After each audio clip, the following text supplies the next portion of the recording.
Belangkas atau mimi adalah sejenis hewan air yang berbentuk unik.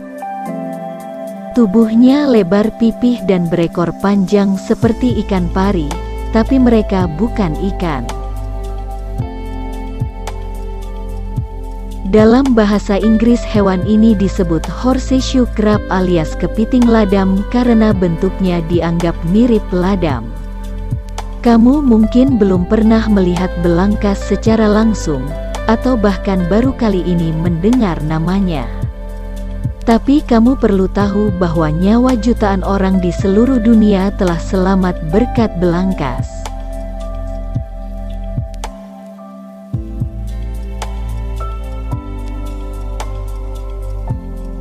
Julukan kepiting ladam mungkin membuat kamu berpikir bahwa belangkas adalah sejenis kepiting.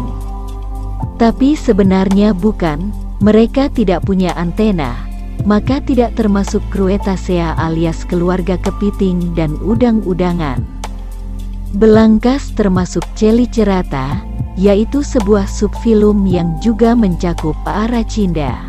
Maka walaupun hidup di laut, belangkas sebenarnya masih berkerabat dengan hewan arachnida seperti laba-laba, kalajengking, dan tungau.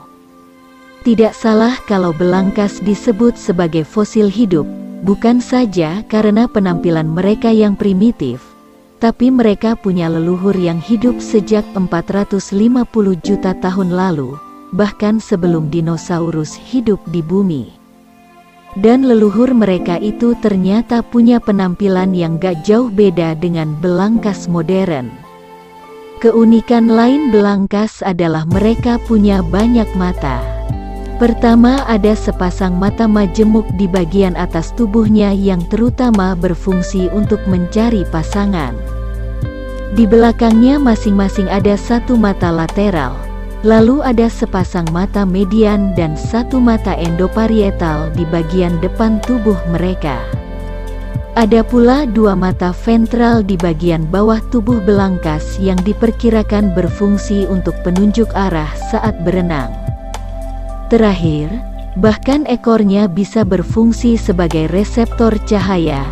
Jadi secara keseluruhan, seekor belangkas punya 10 mata.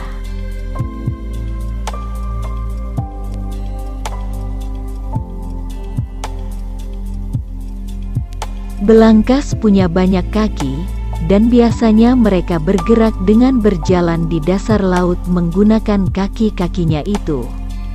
Tapi mereka juga bisa berenang, dan uniknya, mereka bisa berenang terbalik. Hewan ini suka berenang terbalik, dengan memanfaatkan mata ventral di bawah tubuhnya dan ekornya untuk menentukan arah. Kebiasaan ini khususnya sering dilakukan belangkas yang masih kecil, dan seraya semakin dewasa akan semakin berkurang. Darah manusia berwarna merah karena mengandung hemoglobin yang terbentuk dari zat besi. Darah belangkas tidak mengandung hemoglobin, melainkan hemosianin yang mengandung tembaga. Jika terkena udara, hemosianin akan memancarkan warna biru kehijauan, sehingga darah belangkas pun terlihat berwarna biru.